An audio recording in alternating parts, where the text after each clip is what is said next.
নমস্কাৰ বন্ধুসকল, মই ডক্টৰ কমল কৃষ্ণ নাথ। আজি মই অতি গুৰুত্বপূৰ্ণ আয়ুৰ্বেদিক বনৌষধিৰ বিষয়ে আপোনালোকক ক'বলৈ ওলাইছো। বনৌষধিবিধৰ নাম হৈছে অৰ্জুন। অৰ্জুন গছৰ নাম ইতিমধ্যে প্ৰায়ভাগ লোকে শুনিছে।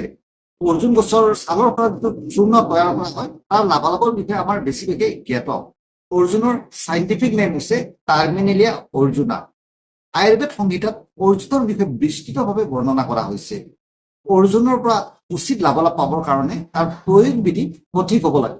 সাধাৰণতে অৰ্জুনৰ পৰা চূৰ্ণ অৰ্থাৎ পাউডাৰ তৈয়াৰ কৰা হয়, যাক আমি অৰ্জুন ছাল চূৰ্ণ বুলি কওঁ। আজি এই ভিডিঅ'টোত অৰ্জুনৰ লাভালাভ, তাক আমি কিদৰে ব্যৱহাৰ কৰিব লাগে, কিমান দিনৰ কাৰণে ব্যৱহাৰ কৰিব লাগে, কোনে ব্যৱহাৰ কৰিব নালাগে, এই সকলোবোৰ কথা বিস্তৃতভাৱে আলোচনা কৰিম।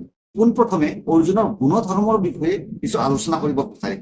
অৰ্জুনৰ স্বাদ হৈছে সঁচাই বা কেঁচা টাইপ, যাক আমি এষ্ট্ৰিংজেণ্ট টেষ্ট বুলি। অৰ্জুনৰ গুণ হৈছে লঘু অৰ্থাৎ পাতল আৰু ৰুক্ষ অৰ্থাৎ ড্ৰাই। অৰ্জুনৰ প্ৰভাৱ হৈছে হৃদ অৰ্থাৎ ই হাৰ্টৰ বাবে অতিকে হিতকৰ। অৰ্জুনে পিত্ত আৰু কফ শমন কৰে অৰ্থাৎ কমায় আৰু পান গুণৰ বাবে বাত দোষ বৃদ্ধি কৰে। এতিয়া আমি অৰ্জুনৰ লাভালাভৰ বিষয়ে কিছু ক'ব বিচাৰিম। এইটো হৈছে ডাইজেষ্টিভ চিষ্টেম।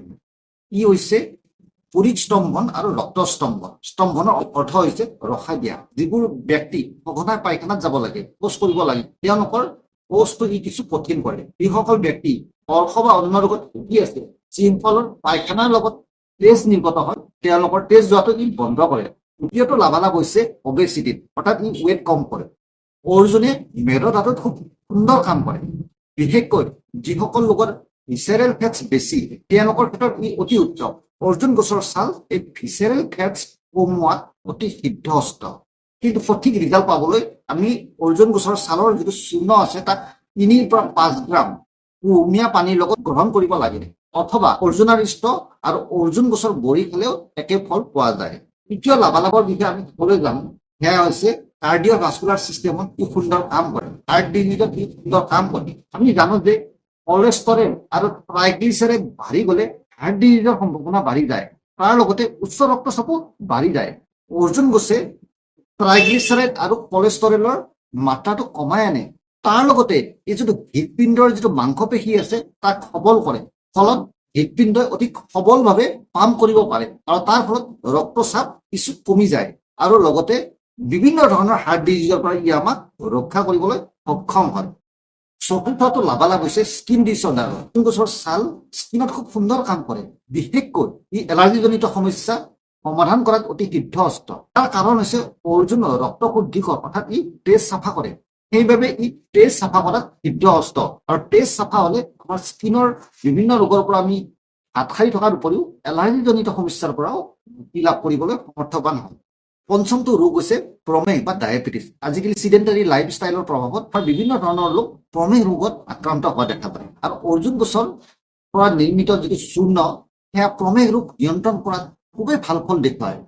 বিশেষকৈ পিত্ত আৰু কফ দোষ বৃদ্ধি হোৱাৰ ফলত যিটো প্ৰমেহ সৃষ্টি হয়, ডায়েবেটিছ হয়, সেই ডায়েবেটিছ নিয়ন্ত্ৰণত অৰ্জুন গছৰ ছালৰ পৰা নিৰ্মিত ঔষধি খুবেই লাভদায়ক। ষষ্ঠ লাভালাভটো হৈছে ধাতু ৰোগ। যিসকল পুৰুষৰ পেচাবৰ লগত শুক্ৰ নিৰ্গত হয়, তাৰ লগতে সপোনত শুক্ৰ নিজে নিজে নিৰ্গত হয়, এই শুক্ৰ নিয়ন্ত্ৰণ কৰাত অৰ্জুন গছৰ ছালৰ পৰা নিৰ্মিত ঔষধিয়ে খুব সুন্দৰ কাম কৰে। তাৰ লগে লগে যিসকল মহিলাই শ্বেতপদৰ অৰ্থাৎ বগা স্ৰাৱ ৰোগত ভুগি আছে, ৰক্তপদৰ অৰ্থাৎ যিসকল মহিলাৰ মাহেকীয়াৰ সময়ত তেজ অধিক পৰিমাণে যায়, তেওঁলোকৰ ৰক্ত নিয়ন্ত্ৰণ কৰাটো অৰ্জুন গছৰ ছালৰ পৰা নিৰ্মিত ঔষধিয়ে সুন্দৰ কাম কৰে।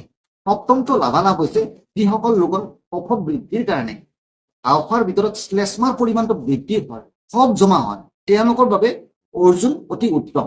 ই হাঁওফাঁওৰ কফ কমোৱাৰ লগে লগে যিসকল ৰোগীয়ে হাঁওফাঁওৰ পৰা মুখেৰে তেজ নিৰ্গত হয়, তেওঁলোকৰ ক্ষেত্ৰত ই খুব সুন্দৰ কাম কৰে। তাৰ বাবে তেওঁলোকে বাঁহকাৰ ৰসৰ লগত নতুবা দ্ৰাক্ষাৰিষ্টৰ লগত যদি ব্যৱহাৰ কৰে, তাৰ ফলাফলটো আৰু বেছি ভাল।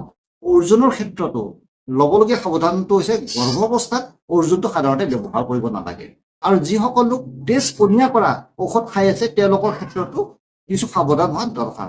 তাৰ লগতে অৰ্জুনৰ পৰা কেতিয়াবা ইনডাইজেশ্যন আৰু কনষ্টিপেশ্যনৰ সমস্যা আহিব পাৰে, গতিকে অৰ্জুন গ্ৰহণ কৰাৰ আগত কিছু সাৱধান হোৱা দৰকাৰ।